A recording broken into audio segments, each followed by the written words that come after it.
on the fake. Williams looking downfield, launching downfield, going for it all.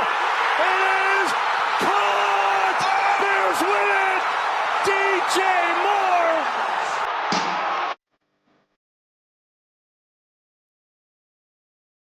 I'm sure there are Packer fans that did not need to hear that highlight again, but that was the voice of Ben Johnson in the final play of the Bears-Packers game, which ended 22-16 in favor of the Bears. And here to break it all down, I mean, the rivalry is definitely back. There was drama. There was, the catch was DJ Moore caught it over the same guy that intercepted the pass 2 weeks ago. Great storylines. And here to break it all down is Civic Media Sports Authority in the studio, I might add, Mr. Mike Clemens. Hey, buddy. Hi, how are you? Boy, you had a weekend, huh? Yeah, busy. Got out of the stadium about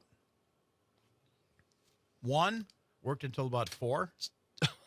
Back at the hotel. Wow. Got a call at 6 from one of the networks that I deal with. Yeah, it's football. People Yeah. say, oh, you probably went out and drank and partied and all that. Like, no, dude.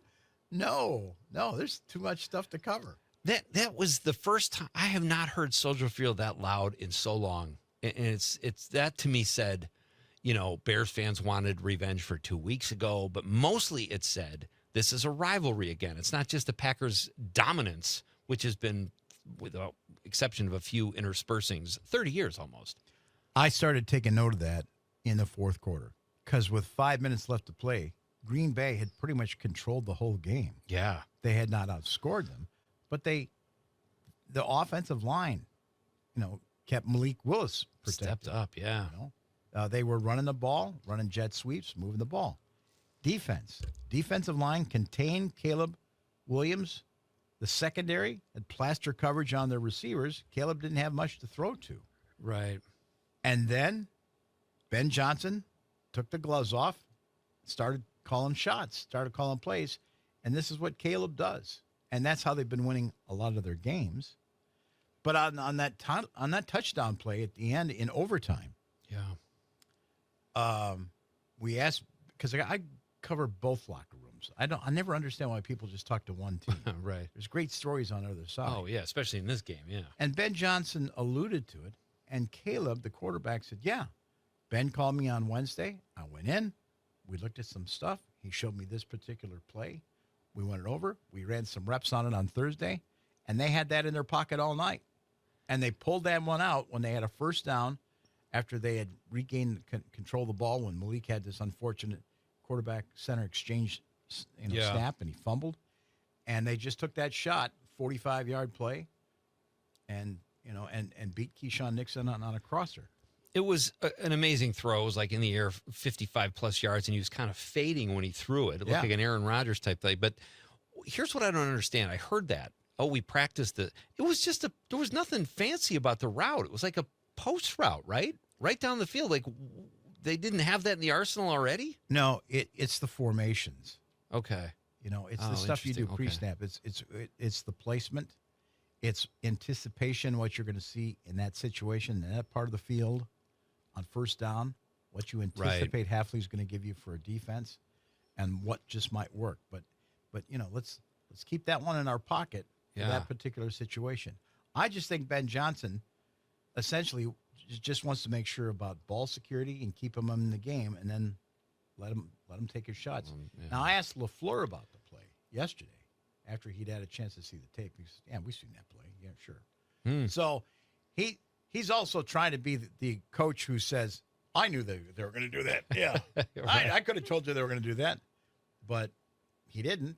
Yeah. They didn't communicate that to their secondary, and they got burned. So many times during that game, I'm like, what is he doing? When he launched it, I'm like, why? You're 5 yards from field goal range. Cairo had kicked it well, and the Packers, Mike, correct me if I'm wrong, Ben Johnson got out-coached, in my opinion. Like, he got cute initially, and I thought LaFleur had a great game plan, and it was working.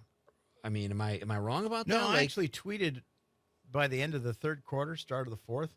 It's like, where's the Detroit Lions, Ben Johnson? Yeah, right. Where's the razzle-dazzle? The fake to this, fake to that, throw back to the quarterback. He would set that up with Jared Goff, And I just started thinking, well, it's because Jared Goff is a little more advanced, got Right. more years under him. He had all that time. But I think he's still bringing this quarterback along, this second-year quarterback, that lets, ball security. Let's not turn Right. over the ball. That's a really good defense over there, and I want to respect that defense. But I even tweeted, like, where's this Ben Johnson offense? This looks kind of stale. Yeah. They're running like the same thing over Like and over again. Eberflus was still there. And they were having a hard time getting their running game going, which just a couple weeks ago scorched the Philadelphia Eagles. They ran 281 yards. Yeah. They got to Green Bay. Their longest run was 9 yards in that game that the Packers won no at kidding. Lambeau. Wow. But it's just kept them in the game. And then they had a couple of, plays fall their way. Yeah. Like, hey, let's decide to go for, after we get the field goal, let's go for the onside kick. And so you make this big declaration, we're going to have an onside kick. And Cairo Santos makes this beautiful onside kick over to his right-hand side. There's Romeo Doubs, and the ball bounces off his chest, and there's a huge pile, and the Bears recover. Like, are you kidding me? And Doubs was having a good night. He'd had 5 catches. Nice touchdown reception from Malik Willis, who had to fill in at quarterback. Who did Jordan really Love goes well. down with a concussion. He took a headshot from big Austin Booker, big defensive line for the Yeah. Bears, helmet to helmet. Right.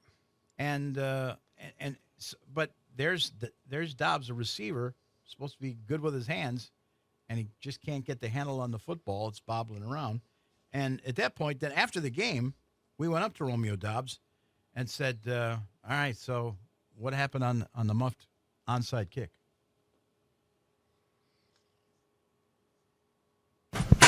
I missed it. That's just this game, bro. I repped the all week. And, yeah, bro, somebody got to be responsible, and I'm willing to take on 1,000% of it. Well, you injured your arm, though, on the play. Kind of hard to maintain security of the ball.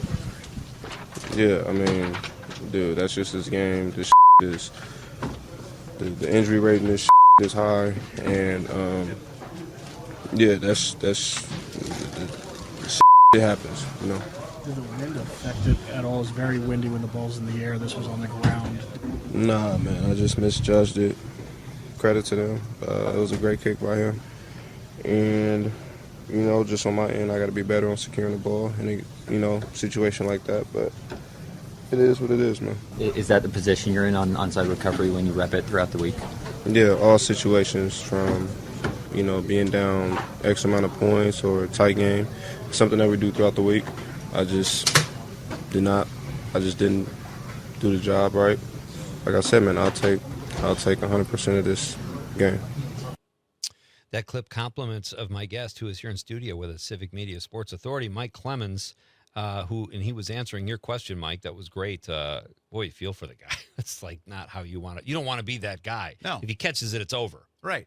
I mean, and he's in the last year of his contract too. Oh man, and he got injured on the play too. Exactly. He got an injured wrist out of that. Then a couple of ticks later, all of a sudden, Caleb Williams is back at quarterback. They're down by a touchdown, and he hits this rookie receiver, Ja'Day. Johnny Walker. Yeah, Walker, and he's wide open in the side. And, well, they ran a play where they did a bit of a pick, kind of a crisscross, and Nate Hobbs gets confused with Keyshawn Nixon, and this kid's wide open for a touchdown. And on that play, I saw Rashawn Gary, the guy's one of their higher paid defensive end and linebacker. Yeah. Run off the field on third down. Like, dude, it's fourth down. What are you doing? And I see him. I've got the binoculars on this. He's cramping or something. Oh, really? He has to get off. So Brenton Cox Jr., who's a second-year man, he's been on the injured reserve list. He just got off a couple of weeks ago. He comes running in, number 57, and no one's touching him. So Caleb is back to pass, and he almost sacks him. Right. He's like a fingertip away. Could have sacked him. Instead, Caleb gets the ball off and scores that touchdown to tie up the game and send it overtime. So I went to Brenton Cox and said, you almost had him. Is that number 4? 2. 2. I mean, that's a play that it's not like they invented something right there no one that says we've never Brenton seen Cox. before. I don't have that one. You don't? Okay. All right. Well, I talked to Brenton Cox, and he just talked about the fact that yeah, he came that close to having it on that play. And, the fact that Caleb Williams is good and just in those moments can stand in there and deliver. Jade Walker, too, in preseason had a couple game-winning catches. Like, there are some guys that just have that ability. And this is his second catch in the NFL in a regular season game. His first did come earlier in the game, a big catch for him. But it's to your point, Mike, there was almost another unsung hero that was the hero if he had gotten to Caleb Williams. That would have ended the game as well. Where do you see the rivalry right now? Is it back full force? Like there were some cheap shots the other night. Jaquan Brisker probably would have been thrown out of a college game if the refs had seen that. Is the rivalry back in full force? And do you think the coaches have embraced it? Because I don't like the trash talk. I feel like the rivalry is great enough. I don't think we need to incite it more like Ben Johnson is doing. And I thought he got cute early on, and I thought the Bears were way too amped up when they came out. Like, obviously, they had watched films of old Bear-Packer games or something. They didn't seem like they wanted to play football. They wanted to fight. Excellent point, and I'm glad that you picked up on that, which to me made no sense why LaFleur, the Bears win the toss. They elect to kick off and to defer. Packers maintain possession of the ball. The Bears are flying around, as you say, but the Packers are able to get down into Bears territory. Then that drive, breaks down, and they go for it on fourth down. I'm like, are you paying attention to where the Bears are right now? Take the points, right? And he didn't, and they didn't convert. And the Bears took back over, but it's just they seem to throw out the analytics or whatever. In the meantime, later in the second quarter, Jordan Love gets this helmet-to-helmet shot, gets knocked out with a concussion. So we talked to Aaron Banks, who's the left guard, about if he had a chance to talk to Jordan Love, after the game. I talked to him for a second at halftime, but there's just a lot going on, so I didn't get a chance to really check in with him. But it's hard. It's definitely hard, especially the nature of how it happened. I mean, they called, what's the flag they called on that roughing the passer? I just don't get how guys get kicked out of the game for taunting, but if you hit a quarterback late in the head, like, you know what I'm saying? Like, that should get the same treatment as something as, simple as taunting. I think that has to be reevaluated. I think that's ridiculous. Mm-hmm. Boy, how do you think that, Austin Booker, he got penalized. I would imagine he's going to be fined. But was it malicious, Mike, in your opinion, or was it just a football play? Jordan kind of lowered his head at the last moment, but he would have hit him. It was going to be a vicious hit either way. I don't know. It all happens so fast. These guys don't want 15-yard penalties against their team. Right. But, he got his shot in. Then we went to Big Colby Wooden. He is a defensive lineman and said, at the end of the game, the Bears make some sort of a adjustment, or did they do something, to the game plan you weren't counting on? Let's come back with that. Okay, we got to do a really short break. Mike Clemens is here. We're going to open with that clip when we come back. This is Pete Schwaba and Nightlight on the Civic Media Radio Network. There were so many plays in this game that if they go different, or if we make a play, or if we don't fumble, or if we aren't 0 for 5 or whatever in the red zone. So it's never just one play. It's never just one phase. And that's why I have so much confidence with our guys, that these guys will rally around each other. They'll support one another. They'll lift the guys that need to be lifted up, and they'll battle. That is the voice of Packer coach Matt LaFleur. I'm Pete Schwaba. This is Nightlight, and the clip is compliments of my in-studio guest right now, Mr. Mike Clemens, who does such a great job covering the NFL, specifically the Packers. But you feel for Matt LaFleur, too. Like, you can't game plan any better. His game plan was working. I thought they had made adjustments since the first meeting, because I thought the Bears were just going to come out and run the ball like crazy. But they were ready for him. Well, and then you're making these mistakes. Like we talked about, you screwed up the onside kick. Yeah. Other things along the way. You've got a quarterback exchange with your backup quarterback, Malik Willis. The ball goes on the ground. Bears recover. You give them that opportunity. And then even a face mask call. One of the defensive linemen from Green Bay just reaching up, trying to make a play. But, if you touch that bar on the face mask, it's going to be 15 yards. So I went to Colby Wooden, who's one of those big interior defensive linemen who did such a nice job of containing the Bears' running game and their quarterback, Caleb Williams. I said, did you get a sense that the Bears were making adjustments in their offense or their formations, or what do you think was happening at the end of this game? We just didn't finish, bro. We just didn't finish. We didn't finish, bro. We didn't finish, bro.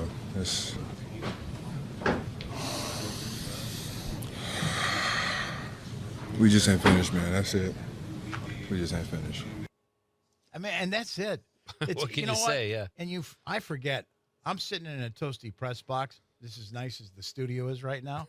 But you go downstairs and you get in that tunnel and that blast hits you from the field. Yeah. I was like, oh, man, they've been out in this stuff for the last 3.5 hours, hitting each other. You can even, when you stand next to these 6'6", 320-pound guys in the locker room with the smell of the grass stains on them, and the cold is still sort of coming off their body. Right. By the way, I guess there was this one thing where Erin Andrews was the sideline reporter for the game, and she said that the heaters weren't working. Weren't working. Oh, how about that? I imagine what that. Are the odds? The visitors. Only on the visitors' side, the heaters weren't working. How about that? They got them going again, though, right? 60 years ago, Hallis used to do this with Lombardi. Sure. The cold showers in the visitors' locker room. The fine traditions continue. What do you make of the coaching rivalry right now, Mike? I saw this thing on social media where supposedly Ben Johnson went to shake. The first meeting a couple weeks ago, LaFleur did a very quick handshake and kind of slapped his shoulder with his scorecard. There is this speculation that Ben Johnson did the same thing, shook his hand and took his scorecard and hit LaFleur. Like, are they trying to, or maybe it's just Ben Johnson, but is LaFleur going to take the bait? Like, he seems like he's handling Ben Johnson's little psychic games pretty well. I think it's just simply this. Ben's a sharp offensive mind, had been with the Lions. The Lions, the Dan Campbell regime started 2 years after LaFleur had already been in Green Bay with Aaron Rodgers for a couple of years.